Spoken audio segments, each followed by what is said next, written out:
वडोदरा की महाराजा सयाजीराव यूनिवर्सिटी से जुड़ी हुई एक खबर है, जहां पर बैचलर ऑफ कॉमर्स के लिए अब एंट्रेंस एग्जाम ली जाने वाली है। ऐसी खबर सामने आई है और इस खबर के सामने आने के बाद छात्रों और अभिभावकों में असमंजसता देखने मिल रही है। हालांकि इस असमंजसता को दूर करने की कोशिश वडोदरा के जाने माने इंदू क्लासेस की ओर से की जा रही है।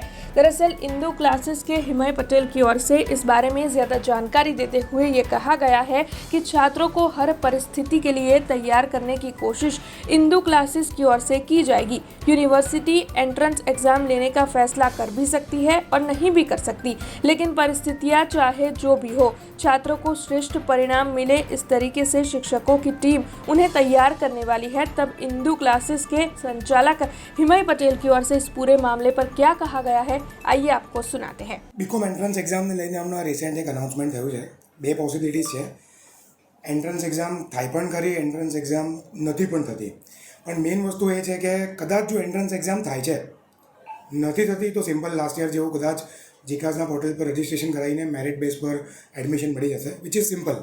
પણ જો થાય છે તો એ વસ્તુને લઈને સ્ટુડન્ટ્સ, ખાસ કરીને એવા કે જે લોકોને ગુજરાતી મીડિયમમાં ભણ્યા છે, તો કદાચ એન્ટ્રન્સ એક્ઝામ ઇંગ્લિશમાં થાય, બીજા જે લોકો કદાચ ઇંગ્લિશ મીડિયમમાં પણ ભણ્યા છે તો એમાં જીકે છે, રિઝનિંગ છે, પછી બીજા એવા સબ્જેક્ટ છે કે જે એકચ્યુઅલીના 11-12માં કવર થયા નથી.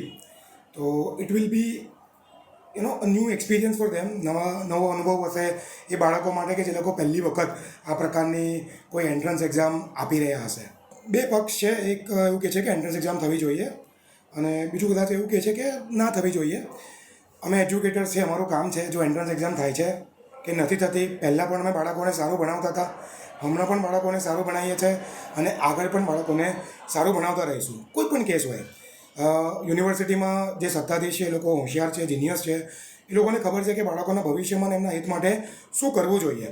સો પ્રેક્ટિકલી એજ્યુકેશનની ક્વોલિટીને લઈને એ લોકો જે પણ નિર્ણય લે છે અમને માન્ય છે અને અમે શિક્ષક છે, શિક્ષક તરીકે અમારા પાઠમાં અમારી જે પણ જવાબદારી આવે છે નિભાવવા માટે અમે તૈયાર છે.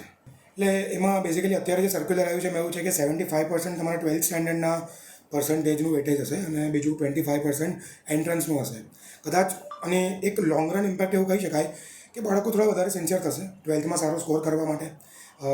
ઇંગ્લિશ, રિઝનિંગ, જીકે જેવા સબ્જેક્ટને તૈયાર કરવા માટે.